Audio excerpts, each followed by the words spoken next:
آپ دیکھ رہے ہیں سید تسنیم حیدر شاہ کے آفیشیل چینل سے آج ایکسکلوزیو انٹرویو ود مس حمیرہ ولی. ان سے بات کرتے ہیں جو آج جگنو نے جو ریانہ ڈار کا انٹرویو کیا، اس کے علاوہ جو اڈیالہ جیل پر اٹیک ہونے والا تھا اس کے بارے میں، اس کے بعد نواز شریف کے جو بچے پاکستان کے لیے ان کو آفر دی گئی وہ کیا کہتے ہیں.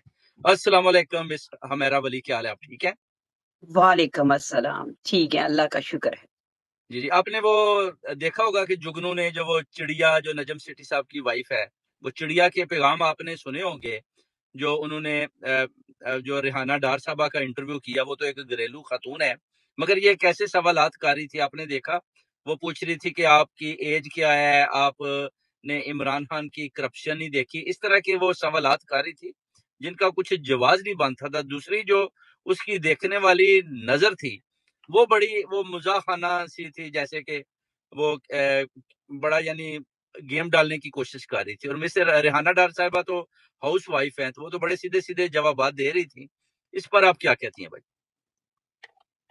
دیکھیں جی، بالکل جیسے آپ نے نوٹ کیا ہے کہ اس کی جو نظریں تھی بڑی طاہرانہ اور بڑی حقارت بڑی نظریں تھی. ان کی نظروں میں، ان کی باڈی لینگویج میں کلیئر سوال تھا کہ بی بی آپ کی اتنی کوالیفیکیشن نہیں ہے، آپ کس میدان میں اتر گئی ہیں. ہی فیل جیلس. میں نے جو نوٹس کی ہے، اور وہ بڑی نہ بھری ہوئی تھی، جیسے وہ ایک اٹیک کرنے والی ہوتی ہے. آپ نے تو اس کو چڑیا بولا، میں چمچڑک بولوں گی، کیونکہ اس کے جو سوال تھے نا بڑے واہیات اور بےہودہ قسم کے سوال تھے جو اس کی پرسنالٹی کو زیب نہیں دیتے تھے. اس کو شرم آنی چاہیے. اگر آپ میرا انٹرویو سن رہی ہیں، ایک دن آپ کی نظر میں گزرے گا، آپ کو نا چلو بھر پانی میں ڈوب مرنا چاہیے کہ آپ نے وہ جو انٹرویو کیا ہے وہ صرف عمران خان کے اوپر کیچڑ اچھالنے کے لیے، پر جب اللہ کی رحمتیں اس پر برس رہی ہیں تو آپ کے کیچڑ سے کوئی فرق نہیں پڑتا. آپ خود ہی اس کیچڑ میں ڈوب کرنا، تو ٹخنوں سے لے کر آپ گردن تک ڈوب چکے ہیں. اور آپ کے جو سوال تھے بڑے بے شرم سوال تھے. اور جو آپ نے اسے کہا آپ کی عمر کتنی ہے، آپ ذرا آ کر سوشل میڈیا پر بتائیں کہ اپنی ڈیٹ آف برتھ کون سے سن میں آپ پیدا ہوئی ہیں. آپ نے یہ سوال کیا جو آج تک کسی نے نہیں کیا. نہیں یہ کیا، اخلاق سے گرا ہوا سوال تھا. اخلاق سے دوسرا گرا. آپ نے جی. یہ بالکل اور بات درست ہے، کیونکہ دیکھیں کہ اس کو جو بھیجنے والے ہیں نا پیچھے سے، وہ ہے مریم نواز، اس کو آگے بھیجنے والی. اور یہ جو چڑیا کا پیغام بیسیکلی نجم سیٹھی بھی پیچھے بیٹھا ہے، اس نے جگنو کو آگے کیا کہ آپ ریحانہ ڈار کے اوپر اس طرح کے سوالات کریں، پھر آپ ان کی ایج پوچھیں. کوئی بھی جرنلسٹ کبھی بھی کسی معتبر عزت دار خاتون کو اس طرح کے سوالات نہیں کرتا جیسے کہ یہ جگنو کر رہی تھی. بالکل اس نے جو انٹرویو میں ایک بات بولی تھی کہ اتنا جی پیسہ آئی ایم ایف نے دیا ہے تو سارا بانٹ دیا گیا ہے، ایم این اے خریدے گئے ہیں. تو بی بی آپ کو شرم آنی چاہیے. آپ تو خود اقبال جرم کر رہی تھی کہ آپ کے لیڈر اور آپ کی گورنمنٹ نے یہ کیا ہے، تو ریحانہ ڈار سے پوچھ پڑتال کیسی؟ اس سے سوال بنتا بھی نہیں تھا آپ کا. اور پھر آپ کہہ رہی تھی کہ عمران خان کے دور میں بہت سارے لوگوں کے اوپر ظلم ہوئے ہیں، ان کے ساتھ بھی اس طرح کا رویہ رکھا گیا. مجھے بتائیے کون سا ضلع شاہ نون لیگیوں کا مارا گیا، کون سا ارشد شریف، کون سا آپ کا لفافہ صحافی شہید کروایا گیا، کون سے گھروں کی چار دیواری کا تقدس پامال کر کے تو گھروں کے اندر ریڈ کی گئی ہے. ضرور بتائیے گا، ہم آپ کے جواب کے طلبگار ہیں.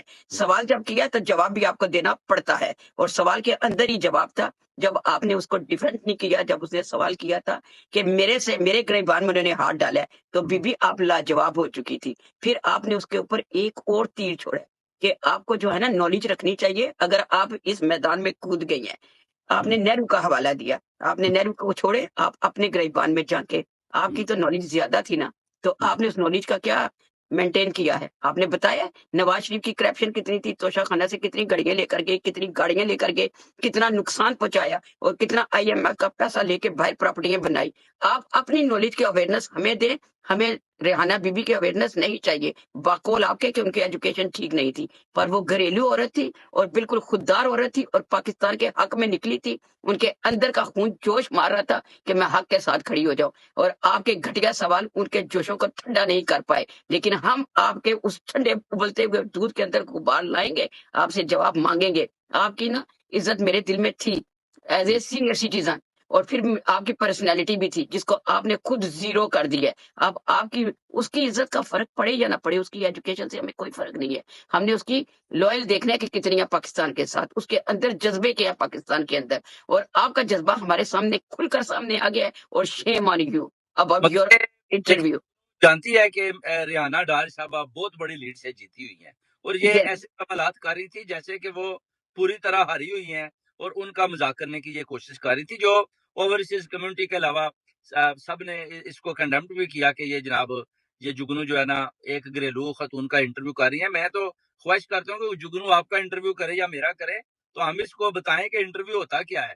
یہ جیسے تم سوالات کرتے ہو ہم اس کو بتائیں کہ جوابات ہوتے کیا ہیں۔ آپ ایک گھریلو خاتون کی جس کو پورا سیالکوٹ کے علاوہ پاکستان اوورسیز کمیونٹی اپنا ماں کا درجہ دیتی ہے اور آپ اس کا مذاق اڑانے کی کوشش کر رہے تھے اور اس کو تو سمجھ ہی نہیں آ رہی تھی۔ پھر آپ بولتے ہیں جی کہ آپ کو پتہ نہیں کہ عمران خان نے کتنی کرپشن کی ہے، وہ کہتے ہیں میں تو نہیں جانتی، میں نے تو نہیں دیکھی کرپشن۔ اس طرح کے سوالات کرنا بیسک